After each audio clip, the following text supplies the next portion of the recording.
mês de conscientização da escoliose, é sobre escoliose.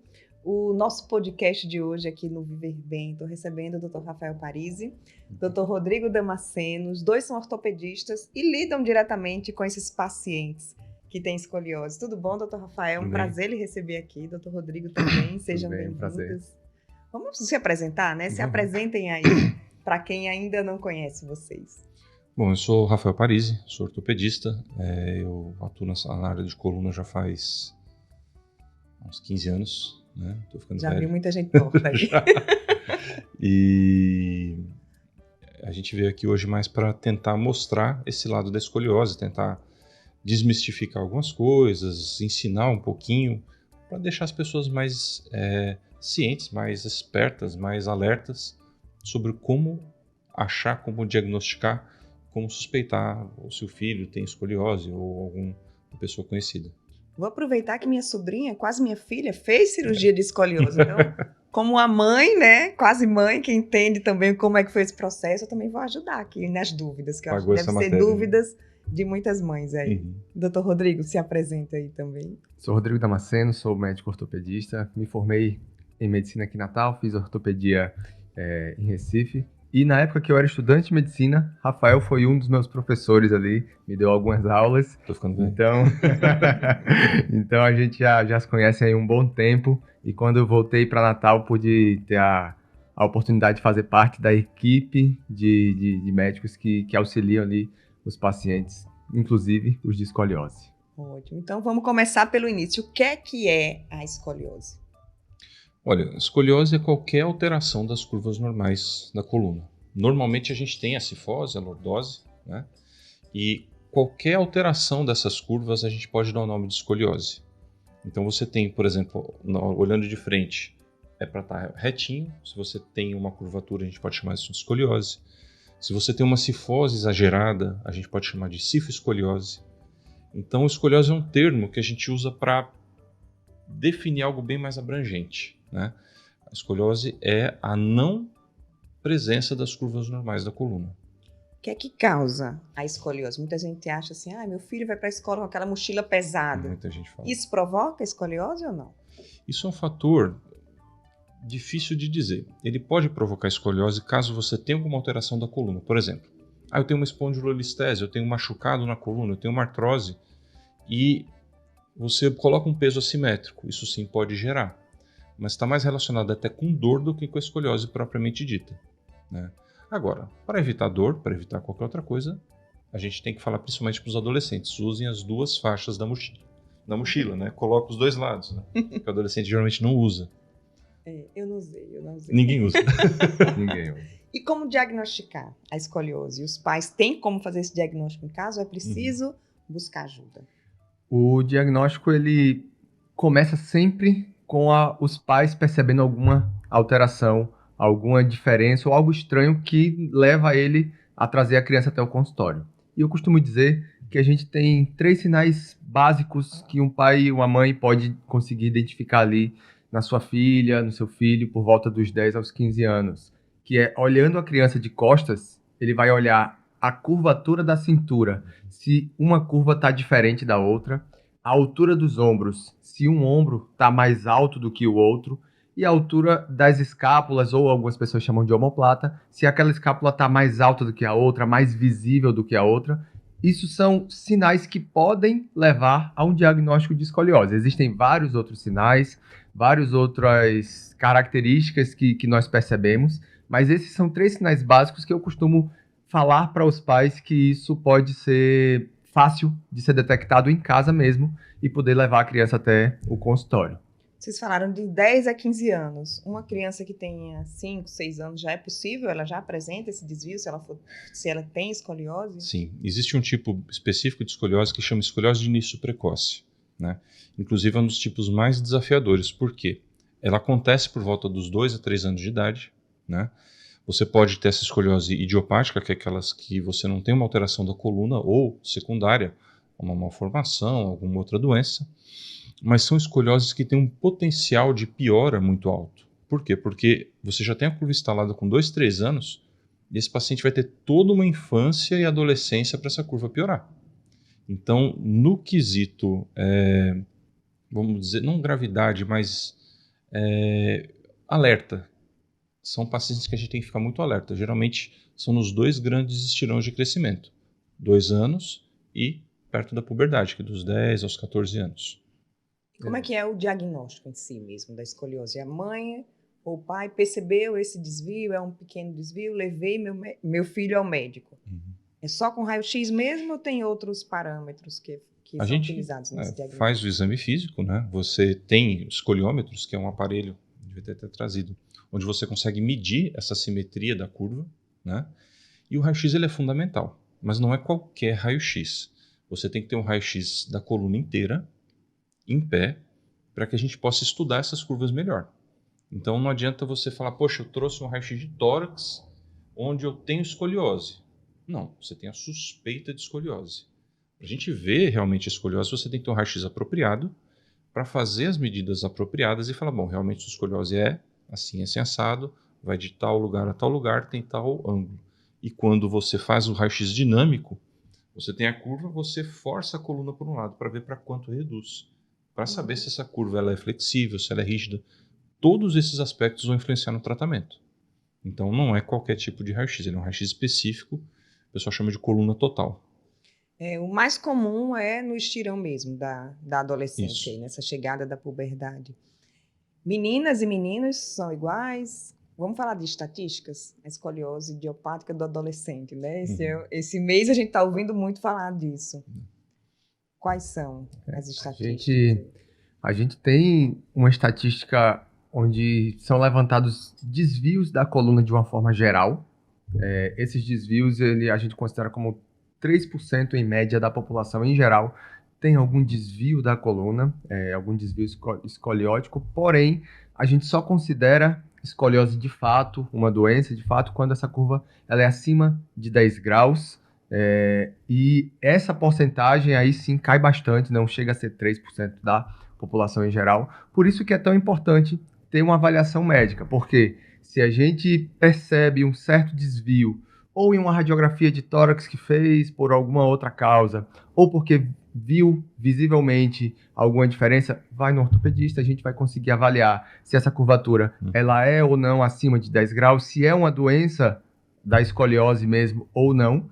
E em relação ao sexo, o sexo feminino é indiscutivelmente muito mais frequente e prevalente ter essa doença, né? A gente, quando fala em relação à prevalência, meninas, adolescentes é o que é mais comum, e como a adolescente ela tem ela entra na fase de desenvolvimento mais cedo, normalmente as meninas elas desenvolvem escoliose um pouco mais cedo do que os meninos. Às vezes, até por volta dos 9 anos, 8, 9, 10 anos, a gente já começa a ver meninas com escoliose idiopática, e os meninos, às vezes, um pouquinho mais tarde, porque o desenvolvimento ali da fase do estirão do crescimento dos meninos, às vezes, é um pouco depois.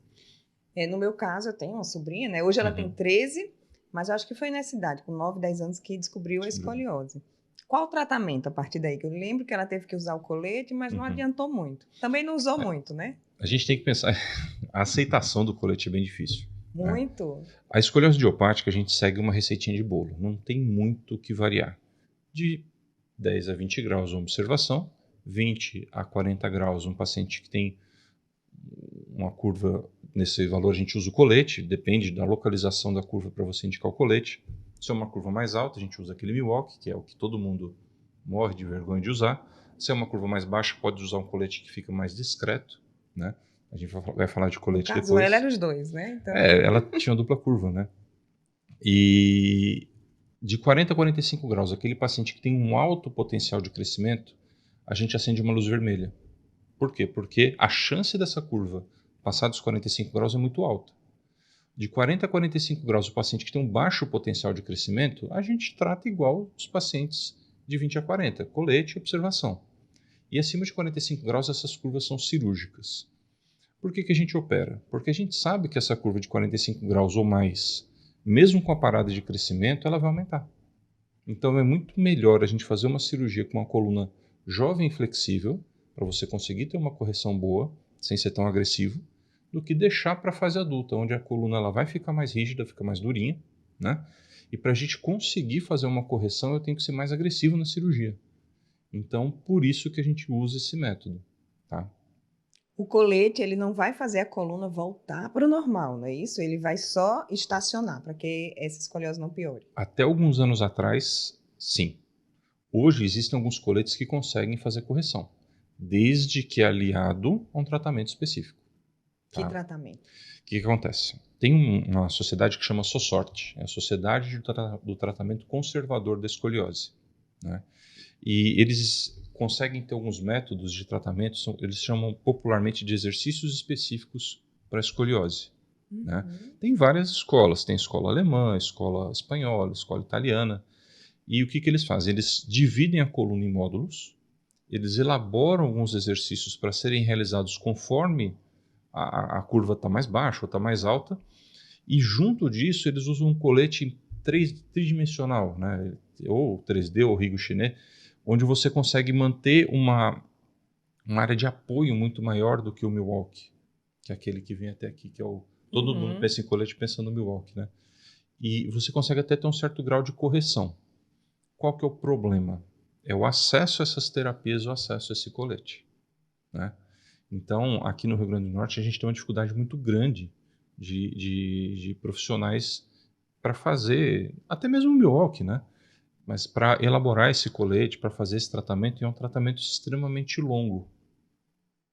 Por conseguinte, extremamente caro. E que precisa também de muita disciplina, né? O colete Demais. tem que ser quantas Demais. horas por dia para usar? Eles dizem, tem vários artigos, alguns dizem tradicional, 23 horas por dia. Tem um grupo da Alemanha que eles tentaram usar por 18 horas por dia, para quê? Qual que era a ideia deles? Era tirar o período da escola para melhorar a aceitação do colete. Eles tiveram resultados semelhantes, porém, eles só fizeram esse estudo com o Milwaukee. Eles não fizeram esse estudo com o Rigo Chenet. Então, provavelmente, se eu fizer uma redução do tempo de uso do Rigo Chenet, eu vou ter uma piora do resultado. Então, você vê que começa a entrar um monte de variável aí. Fica um pouquinho mais difícil de dizer. Eu falo isso porque o adolescente, né, essa fase é uma fase assim, bem rebelde, né? Então, assim, Fase de a autoimagem, né? disciplina para eles é um ponto bem desafiante. E você falando na questão do adolescente, é uma fase da autoimagem que entra muitos fatores que envolvem esse período de um adolescente com escoliose. Ele tem vergonha da curvatura, não tira uma roupa para tomar um banho de piscina, para tomar um banho de mar, prefere não ir para um evento que vai ter que tirar a roupa para tomar um banho de piscina, não quer usar o colete porque tem a escoliose, Também tem vergonha do tem colete. vergonha do colete, né? Então, realmente é um fator que envolve muita essa parte psicossocial. Até mesmo por isso faz parte da nossa equipe ter acesso a um psicólogo caso o adolescente esteja realmente passando por alguma necessidade que a gente perceba que isso é algo que é necessário antes ou depois da cirurgia. Vamos falar da cirurgia, porque como quase mãe, dá um medo, gente, dá um medo. Ela decidiu fazer a cirurgia, não, ela precisava realmente fazer a cirurgia, tinha curva na torácica e na lombar. Ela tinha uma curva torácica alta e alta aqui, e uma né? curva tóraco-lombar. Então, era tortinha mesmo. Precisava fazer a cirurgia. E ela chegou uma hora que ela criou coragem e disse, tá, vou fazer. Né? Entrou no centro cirúrgico, o coração da gente fica apertadinho, mas depois de tudo isso que a gente viveu, eu vi que não é um bicho de 7 cabeças e o quanto muda a vida desse paciente, desse adolescente, né? O medo, eu costumo dizer que o medo, às vezes, ele está muito mais relacionado ao desconhecido e à falta de informação. Então, por isso que é importante ter alguém experiente na área, que vai passar ali todas as informações necessárias, todas as variáveis que podem acontecer, que já atendeu e que operou dezenas ou até centenas de pacientes desse tipo, para justamente passar essa confiança e diminuir um pouco do medo. Estranho seria se não tivesse medo. Estranho seria se o adolescente e a família não tivessem medo. Na verdade, o medo faz parte desse processo. E é uma cirurgia que, por incrível que pareça, ela é relativamente segura, né? Você pensa ali, vai abrir a coluna inteira, e você já começa a imaginar um monte de coisa. Então vamos falar dessa segurança da cirurgia da Que escoliose. acontece? Se você pegar todas as cirurgias ortopédicas, nos últimos 20 anos, uma das que mais avançou foi a cirurgia de coluna. E quando a gente vai fazer uma cirurgia de coluna para escoliose, hoje você tem monitorização de cada nervinho da coluna. Você tem um aparelho que chama Cell Saver. O que ele faz? Ele pega, quando você corta, tem um sangramento, ele pega aquele sangue, filtra, mistura com antibiótico e volta para a veia do paciente. Ou seja, a perda sanguínea é muito pequena, apesar de ser uma cirurgia de grande porte. Tem vários casos que a gente faz, inclusive não precisa nem de transfusão. Né? Os materiais que a gente usa são materiais de renome mundial. Um dos materiais que a gente mais usa aqui em Natal chama Sistema Polaris. Ele é desenvolvido nos Estados Unidos e usado nos Estados Unidos também. Então, poxa, a gente consegue ter uma tecnologia aqui em Natal igual a que é usada lá. Né? E o que acontece? Todos esses cuidados, eles minimizam os riscos. Você tem dentro do centro cirúrgico, na verdade dentro do hospital, um protocolo chama Crisis Resource Management, CRM, a sigla fica igual o CRM que a gente paga, mas é outra coisa. Onde você tem que sempre identificar as etapas críticas. Por exemplo, eu preciso ter um cuidado com o nervo, então a gente identificou essa etapa crítica, coloca um profissional só para cuidar disso. Eu tenho que ter cuidado com o sangramento, coloca um profissional só para tomar cuidado disso. Geralmente é uma cirurgia onde você tem 2 anestesistas dentro da sala, ou anestesista auxiliar. Para quê? Para ter todo aquele cuidado com o paciente. Até o aquecimento do paciente, até a posição do paciente, tudo é pensado. Então, não é simplesmente entrar e operar. Você tem uma série de checkouts de segurança, né? Eu até falo com os pacientes, a gente marcou a cirurgia para as 8, mas ela vai começar mesmo quando eu começar a incisar a pele, 10 horas da manhã. Porque essas 2 horas, elas são só de cuidados pré-operatórios. Outra coisa, a gente está fazendo o procedimento. Qualquer falha de qualquer material, para. Mas dá para continuar? Dá. Mas a gente só opera com segurança. Então, hoje, dá para a gente falar que a cirurgia de escoliose é um procedimento muito seguro. Quais são as exceções? Aqueles casos gravíssimos, aqueles casos com curvas além de 100 graus, aqueles casos de curvas que estão associadas a doenças mais graves, por exemplo, neurofibromatose, que é um paciente que tem um sangramento muito vultuoso, aqueles casos onde eu tenho que fazer uma dupla via de acesso, eu tenho que entrar por trás e pela frente. Então, são casos que aí a gravidade pode acrescentar risco, mas a cirurgia em si hoje ela é muito segura. Vamos voltar um pouquinho. Essa família, né? Esse adolescente, esse pai, essa mãe, nesse momento, decidir, então, tem que fazer a cirurgia, como é que é a preparação até a chegada no centro cirúrgico? Como é que é feita essa preparação do paciente? A primeira coisa que eu gosto de fazer é ensinar o paciente. O paciente ele chega no consultório, ele nunca ouviu falar nem de coluna. Né? Então eu digo que aí é uma parte das mais difíceis. Por quê? Porque eu tenho de um lado da mesa uma pessoa que não aguenta mais ver coluna e do outro lado da mesa uma pessoa que nunca viu coluna. E elas têm que falar a mesma língua. Né? Então eu tento mostrar o máximo possível de a sua curva ela é grave porque ela tem essa angulação por causa dessa medida. Vamos ver aqui o normal, então bota o raio-x normal, bota o raio-x com escoliose, para eles entenderem a doença. A partir do momento que você entende a doença, você já não está mais pisando no desconhecido, baixa um pouquinho o medo. Segundo passo, a gente tem que ver como esse paciente vai aguentar a cirurgia.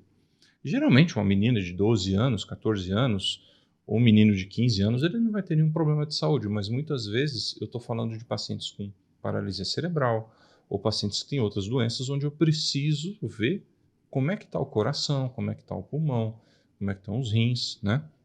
Uma coisa bem interessante de falar, é uma preocupação muito grande que eu tenho com escoliose congênita. Por quê? Porque a coluna ela é formada no mesmo tempo do coração e do rim. Então, fatalmente, pacientes com escoliose congênita têm alteração cardíaca e alteração renal. E você tem que ficar esperto nisso. Por quê? Porque você não pode operar um sem ter investigado o outro. A gente teve uma paciente, foi bem interessante, era uma escoliose congênita que afetava a coluna inteira. A gente fez um risco cardiológico, fez o ecocardiograma, fez teste de esteira, exames, tudo bonitinho. Operamos, tudo certo. No quarto pós-operatório ela fez um infarto. Menina de 14 anos. Nossa, mas que estranho, 14 anos, infartar não é possível.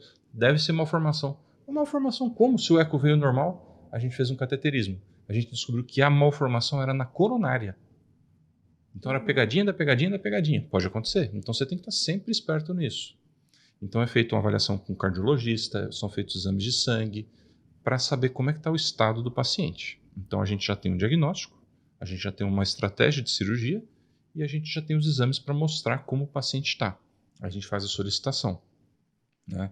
Solicitando tudo que é necessário para o paciente, a gente não faz procedimento pela metade. Então, dando tudo que a gente precisa ali na mão, aí é feito o agendamento. Esse processo demora em torno de um mês e meio.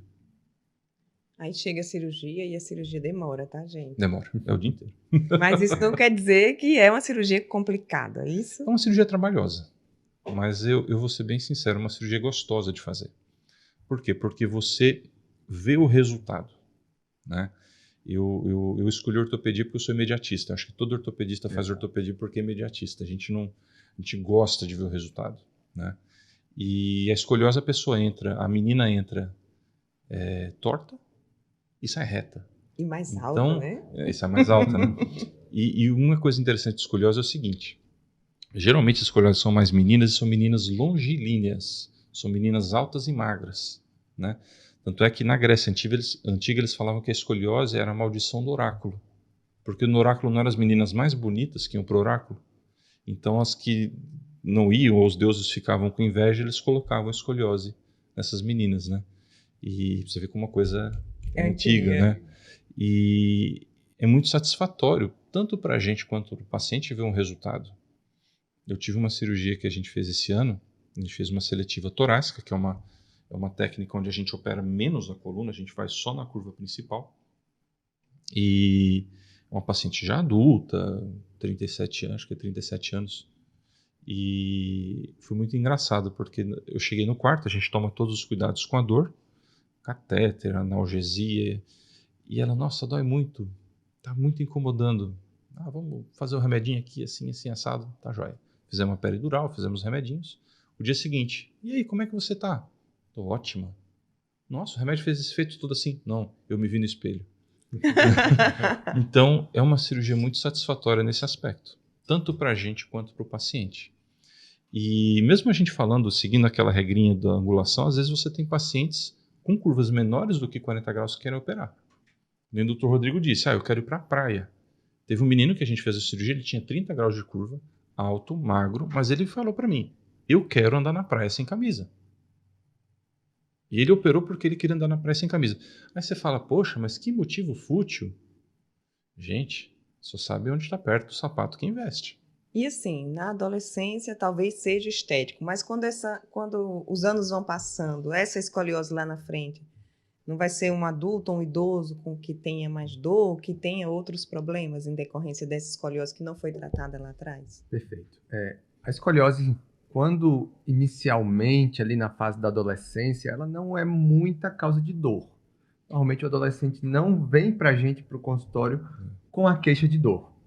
Mas uma vez que a escoliose está instalada e vai avançando ao longo da vida, isso vai se somando a uma artrose de coluna, a uma desidratação do disco, a alguma protusão discal ou abaulamento, e isso vai somando um fator com o outro e as dores vão se tornando muito mais frequentes e prevalentes do que uma pessoa que não tem escoliose.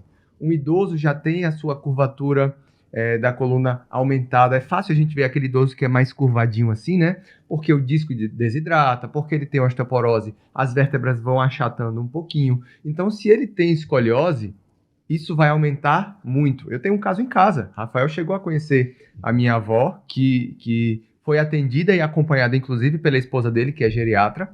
Ela faleceu com seus 70 e poucos anos, coitada, com a costela encostando na bacia. Ela se queixava da dor da costela encostando no ossinho da bacia aqui, de tanta escoliose que ela tinha desde a sua adolescência. Lógico que com 60 anos de idade, 70 anos de idade, a gente já não vai mais fazer uma cirurgia tão agressiva como seria se ela fosse mais nova.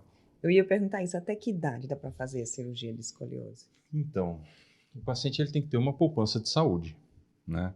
Aquele paciente com 60 anos, mais hipertenso, diabético, obeso, DPO-cítico, é um paciente que a gente já é mais cauteloso, mais conservador. Aquele paciente de 70 anos, mas está inteirão, ele até pode aguentar, mas desde que seja uma necessidade muito grande. A gente tem que lembrar que, por mais que seja segura, é uma cirurgia grande. Então, preferencialmente, na fase da adolescência, se possível, na vida adulta, e se não tiver outra alternativa, na terceira idade. Mas eu confesso que o 99% dos pacientes que a gente opera, eles estão na adolescência ou na fase adulta. Como é que é o pós-operatório de uma cirurgia de escoliose? Eu já sei, mas vou perguntar para você saber. Pós-operatório, ele depende muitas vezes não só da gente, né? Pós-operatório é um pós-operatório muito doído. Então, a gente tenta fazer o máximo para o paciente não sentir dor. A gente deixa um catéter peridural. É interessante, quando acaba a cirurgia, a gente faz uma anestesia na coluna. Poxa, mas o paciente já não está anestesiado? Tá, ele está com anestesia geral. Mas a gente faz uma peridural para evitar a dor. Aí, quando a gente vai suturando os planos, a gente vai costurando, fechando, a gente faz uma anestesia na ferida operatória. Poxa, mas ele já não está com a geral? Você já não fez a peridural? Sim, mas a gente ainda faz anestesia nos planos para ter menos dor. E quando o paciente consegue, a gente ainda usa aqueles adesivos locais para tentar minimizar a dor ainda mais. O paciente ele vai para a UTI com uma carga muito alta de analgésico, né? Tanto é que geralmente esses analgésicos prendem um pouquinho o intestino, você vê que demora muito para o intestino voltar a funcionar. E a gente tenta sempre incentivar que o paciente saia do leito. Por quê? Ficar deitado muito tempo piora a dor. Fora outras complicações, trombose, escara. Mas enfim, é importante essa saída do leito. Né? Quanto tempo depois da saída do 24 horas. 24 horas o paciente já fica em pé? Senta e fica em pé. Senta e fica em pé. Só que você sabe que o paciente, ele varia muito. Tem pacientes e pacientes. A gente estava conversando aqui antes, falando até como os homens são mais manhosos e as mulheres são mais resistentes. Né? Às vezes foge um pouquinho a regra. Mas, geralmente, as meninas toleram muito bem a cirurgia. Uma ou outra menina vai ter um quadro de dor mais exacerbado. O que acontece? O paciente com dor, ele quer ficar preso na cama. E a gente tem que tirar esse paciente da cama. Quanto mais preso na cama, mais dor. Mais dói. Né? Quanto mais você se movimenta, o esqueleto foi feito para mexer. Quanto mais você se movimenta, menor a dor. Né? Essa frase, esqueleto foi feito para mexer, inclusive, quem falou isso não foi nem o ortopedista. Foi o neurocirurgião, o Dr. Manuel Jacobsen, que é livre docente em dor da USP. Então, vê como é importante a mobilidade, vê como é importante se mexer. Né? E quanto antes o paciente sai da cama, antes ele começa a reabilitação, antes ele começa também a se recuperar e a dor reduz. Né? Mas isso varia muito de paciente para paciente. Eu já tive paciente com pós-operatório de escoliose que com 3, 4 dias estava tudo ok. Eu já tive paciente que ficou 2 semanas internado. Né? Então, tem gente que é mais sensível.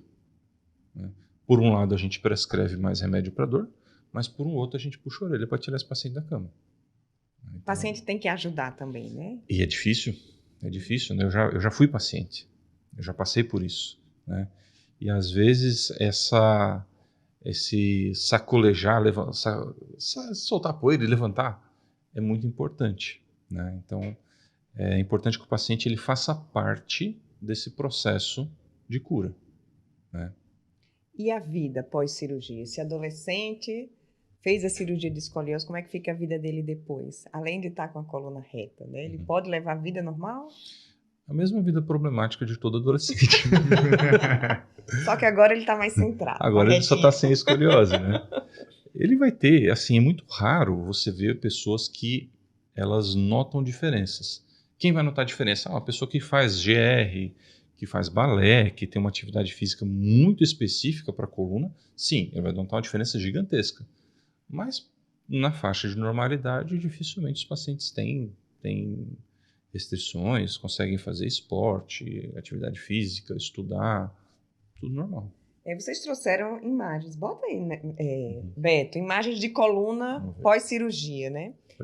Esse paciente que está aí com a coluna toda montadinha que Beto vai colocar aqui a imagem, com esses pinos aí, a coluna dele, por exemplo, se for uma paciente que faz GR, ela não consegue mais fazer aquelas pontes ou consegue? Então, a cirurgia, a gente troca uma coluna torta por uma coluna reta e rígida, né? Você tem diversos tipos. Aqui, por exemplo, o paciente tem uma malformação congênita embaixo e tem uma cifoescoliose. Aqui a escoliose e a cifose. Volta à imagem anterior, por favor. Aqui a gente fez um tratamento que chama seletivo. O que é isso? A gente abordou só a curva principal, não mexemos nem aqui em cima, nem aqui embaixo. Qual que é o objetivo? Manter essa mobilidade. Mas esse segmento onde a gente fez a cirurgia, ele não mexe mais, tá? Esses parafusinhos, eles entram na vértebra pelo lado, sempre respeitando o meio do canal, tá? Você vê que aqui o canal está livre. Ah, Rafael, mas é aqui que o parafuso está mais por meio. Não é que o parafuso está mais por meio, mas a gente tem que lembrar que, a coluna rodou. Então o parafuso que está aqui, ele roda junto, e na hora que você olha ele de frente, ele está tortinho. Mas isso é para mostrar também que a escoliose é uma curva tridimensional, né? A ideia da seletiva é manter um pouco o movimento, mas tem certos pacientes que você tem que abordar a coluna inteira, e aí realmente tem uma perda de movimento. Uma dúvida muito frequente. O risco de quebrar aí essas pecinhas? Olha, acontece, mas é raro. É muito raro, tá? Escoliose, até hoje, eu tive uma falha de material. Era uma cifose de Sherman, um paciente muito alto. A gente fez uma artrodese muito longa e a arruela que prende a haste no parafuso soltou. Não foi nenhuma quebra, foi uma falha realmente da arruela. E o material de boa qualidade. Mas até hoje aqui em Natal, 8 anos aqui já, foi a única falha que eu vi aqui com o material. Mas pode acontecer. São exceções, né? Não mas uma pancada, um negócio não quebra. Não. E essa falha que aconteceu não levou a um prejuízo funcional ao paciente, né? Talvez possa até ser necessário eventualmente reabordar ou para tirar ou para refazer alguma coisa, mas dificilmente uma arruelazinha que soltou ali ou um parafuso que pode ter eventualmente saído um pouquinho do lugar, isso normalmente não causa um risco maior ao paciente de via de regra geral, né? Talvez possa existir algum caso ou outro que teve algum problema, sim. E normalmente eu costumo falar para os pacientes que notícia ruim corre rápido, né? E vira destaque. E vira destaque.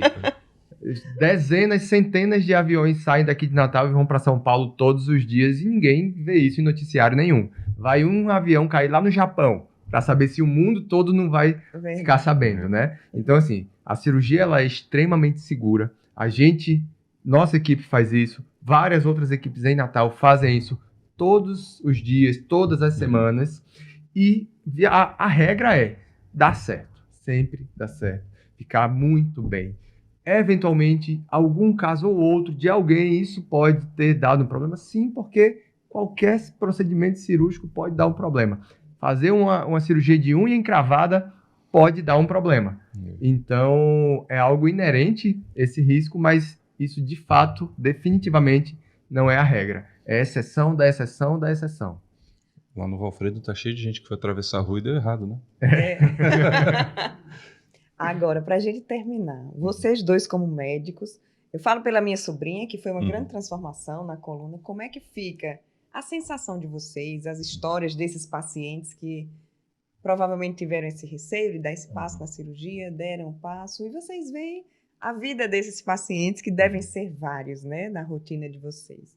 Como é que fica o coração do médico, a sensação de felicidade de ver ali o resultado daquele trabalho, daquela cirurgia que muitas vezes custou ali 10 horas, 6 horas. É quanto tempo que dura a cirurgia? 8 horas, em média. Para vocês que estão no centro cirúrgico, para quem está lá fora é 24. 3 dias.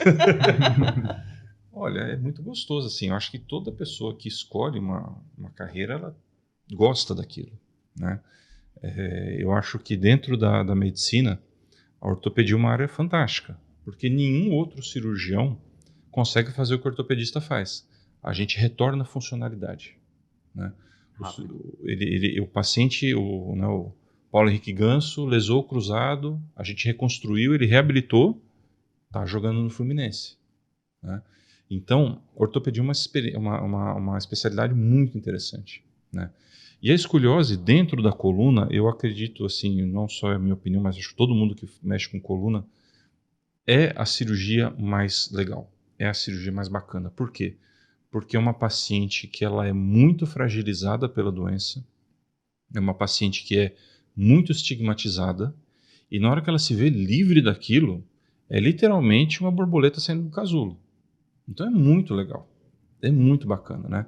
Lógico que os primeiros dias, os primeiros meses não são fáceis, mas depois você vê, poxa, a paciente cresceu, tá bem, tá retinha, virou aquele mulherão, e satisfeita, você fala, poxa, isso é muito legal, isso é muito bacana, né? Eu tenho algumas pacientes já com alguns anos de segmento no consultório, e eu dificilmente dou alta porque eu sou curioso, eu gosto de ver o que está acontecendo. E você vê, poxa, agora eu estou fazendo enfermagem, agora eu vou fazer engenharia, eu me mudei, vou estudar administração, estou namorando, estou bem, estou fazendo esporte. E é muito interessante, né? Você vê, você nota porque é visual. A paciente ela chega no consultório às vezes de camiseta comprida, aí com 6 meses de operada ela vai tomar que caia. Por quê? Porque ela quer usar aquilo, né? É mulher, é normal, né? E eu tenho um monte em casa, então eu sei como é que é. Então, né, minha filha de 3 anos quer usar vestidinho assim, imagina uma adolescente, né? É verdade. Então eu acho muito gratificante mesmo, eu acho muito legal mesmo. Só uma dúvida que você falou aí, ai, começa, namora, Hum. fez a cirurgia de escoliose. Tem algum problema se a mulher engravidar ou não tem? Tranquilo. Tranquilo, tranquilo. A coluna vai estar retinha lá para segurar a barriga. Olha, gestante com senho, apesar de qualquer doença da coluna, vai ter dor nas costas. Uhum. Mãe com senho, apesar de qualquer problema de coluna, vai ter dor nas costas. Eu sou pai, eu nunca tive dor nas costas até nascer minhas filhas. Então, é difícil. Mas a cirurgia de escoliose não é uma contraindicação Não. para a gestação. Até a anestesia, dependendo do nível, ela vai ser feita normalmente. Aquela anestesia regional, a peridural baixa, para que você tenha um parto normal ou até mesmo parto cesariana sem dor. Doutor Rodrigo, a sensação. Tem algum paciente assim que marcou sua história? Olha, a gente tem aí alguns pacientes que eu pude já acompanhar desde que entrei na equipe com o Rafael. E isso é uma coisa até que eu já externei para ele, como a cirurgia de escoliose é uma cirurgia, não só a cirurgia, mas o tratamento em si é um tratamento gratificante para o paciente e para a gente, e a gente considera de fato a doença que a gente mais gosta de tratar. Por quê? As pessoas que têm dor na coluna por outros fatores, uma hernia de disco, uma listese, doenças da coluna de uma forma geral, essa dor ela está relacionada com aquele problema específico que a gente resolve na cirurgia, mas às vezes também está relacionado já com uma dor crônica, com uma hiperativação dos neurônios da dor, coisa que a escoliose normalmente não tem. A gente resolve a parte estrutural. Lógico, tem a dor pós-operatória, a dor que vai aliviando com o passar dos dias e das semanas, e depois não fica essa dor residual de outras causas pré-existentes. A gente consegue, de fato, trazer uma estrutura nova para a adolescente, para a menina, e deixar ela saudável, sem dor. É muito bom. Olha aí. Mais uma dúvida, vocês vão falando e eu vou lembrando aqui das coisas. A gente vê na cirurgia de coluna, evoluiu muito, a gente vê muito procedimento minimamente invasivo. Sim. Escoliose ainda não é, mas a gente pode pensar com isso no futuro? Então, tem algo evoluindo nesse sentido? É muito difícil pensar em ser minimamente invasivo com a cirurgia que ela é agressiva, né? É diferente de uma hernia, é diferente de uma estenose num nível onde você pode ser cirúrgico, né? Você vai ali, atinge e está resolvido. O que está acontecendo são técnicas diferentes. Tem uma técnica que é por via lateral, que é bem interessante, ela chama tether, onde é feito não é uma artrodese em si. Você, em vez de entrar atrás na coluna e fusionar, você entra pelo lado, você tensiona a convexidade da curva. Então, se a curva está aqui, você entra aqui e estica ela. Só que com cordas, com um material que ele é flexível. Então, você consegue ter uma correção não tão grande quanto o parafuso e a haste, mas você consegue manter movimento. Isso é super legal. Problema: isso foi lançado esse ano nos Estados Unidos. Então é algo que a gente consegue de congresso. Espero que não, né? Espero que 1 ano, 2 anos. Mas é tentar trazer isso para cá sem ter um valor impraticável, né? A gente sabe que o Brasil é um país que tem carga tributária para tudo, né?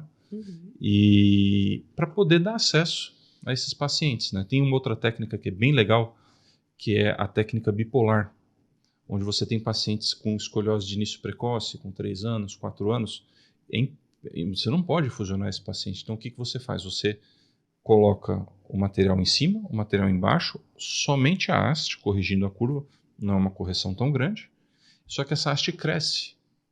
É exatamente igual ao símbolo da ortopedia, né, que é aquela árvore tortinha com um tutor, né, que vai guiar o crescimento. Então ele age como um tutor, guiando o crescimento dessa coluna, e na hora que o paciente para de crescer, a gente faz a cirurgia definitiva. Problema: R$500 mil. Nossa. Se eu pedir um negócio desse, eu tô lascado. Então, a gente tem que tornar isso viável. Acho que isso é o maior desafio que a gente tem hoje na medicina, é tornar o acesso a novas tecnologias viáveis, né? E, infelizmente, é algo que é pouco falado. A gente vê muito falar de atenção básica, a gente vê muito falar de atendimento, mas a gente vê pouca gente falar sobre agregar tecnologia na saúde. Então, esse é o maior desafio que a gente tem hoje aqui, principalmente dentro da área de coluna. Então vamos torcer para a gente ter boas notícias nos próximos anos. Se Deus quiser. Doutor Rafael, doutor Rodrigo, muito obrigada. Né? Além do podcast, a gente vai fazer os vídeos curtinhos também para divulgar aí nesse mês de junho sobre escoliose para ajudar as pessoas. Mensagem final: o que é que as pessoas não podem sair daqui sem saber sobre escoliose? Não tem pergunta boba, não tem pergunta que não deva ser feita, não tem curiosidade que não deva ser tirada, né? Identificou, tem a suspeita, acha que pode ter, não fica com a pulga atrás da orelha, não fica comentando. Pega o paciente, procura um médico especialista, procura um ortopedista, tenha certeza da doença do paciente. Melhor do que você ficar levando e quando isso for diagnosticado já virou uma coisa grave. Então, tratamento precoce funciona em todas as doenças, inclusive escoliose. Deu dúvida? Está achando que pode ser? Procura a gente. É muito melhor a gente olhar e falar: não é nada, fique tranquilo, do que daqui 10 anos, poxa, se tivesse vindo antes. Entendeu? Então, diagnóstico precoce, tratamento precoce. Doutor Rodrigo, algo para complementar? Hoje em dia o acesso à informação está muito mais fácil do que há alguns anos, né? Então, se tem dúvidas, até mesmo o acesso a nós dois é extremamente fácil. Nós temos ali o nosso Instagram, as redes sociais, que estamos sempre abertos a tirar alguma dúvida, né? Lógico que diante de algumas dúvidas a gente não consegue dar uma opinião final, mas pelo menos uma orientação. Se deve ou não buscar um atendimento presencial, isso sim a gente já pode dar essa assistência e nunca deixar passar batido. A gente vê pessoas que já chegaram na sua fase adulta com uma curvatura de escoliose muito mais avançada que poderia ter sido tratado desde o começo. Então, não deixar para depois o que pode ser resolvido hoje. Ótimo. Às vezes até com tratamento conservador, né? Exato. Perdeu a chance no tratamento conservador. Sem cirurgia. E um lembrete aí, né? Telemedicina tá aí, né? Então, Moren, venha ver. Lá no bico do elefante, tô aprendendo. Olha aí. É só fazer uma consulta pelo celular, gente. Dá para avaliar, Dá, né? No caso da escoliose. Entendeu? Dá. Hoje a gente consegue ter esse acesso à telemedicina. Então, o paciente hoje ele tem um médico à disposição na frente dele. É só correr atrás. Ótimo. Muito obrigada. Foi ótimo esse bate-papo, bem esclarecedor. Eu, como mãe, não é meu filho, mas é minha afilhada, quase filha, eu dou todo esse apoio, né? Para quem precisa, realmente não tenha medo. Faça a cirurgia, que os benefícios vão chegar. Né? É importante demais. Eles vêm. Tem aquele sofrimento, mas eu lembro muito de quando a cidade está em obras, né? Engarrafamento e tal, tá transtorno passa e o benefício fica. Era até um slogan de algum governador daqui do estado. Mas é isso, o benefício fica e vale a pena. Verdade. Mulher é corajosa, né? Mulher faz cirurgia plástica também. Mulher é mais Pensando corajosa nos do que o homem. benefícios. Com certeza. Então, assim, a escoliose é por aí também. Lembrando que tem um ponto da saúde, que é ainda mais importante. Obrigada. Obrigado. Obrigado. Obrigada a você também que acompanhou mais esse podcast. Próxima semana tem mais. Até já.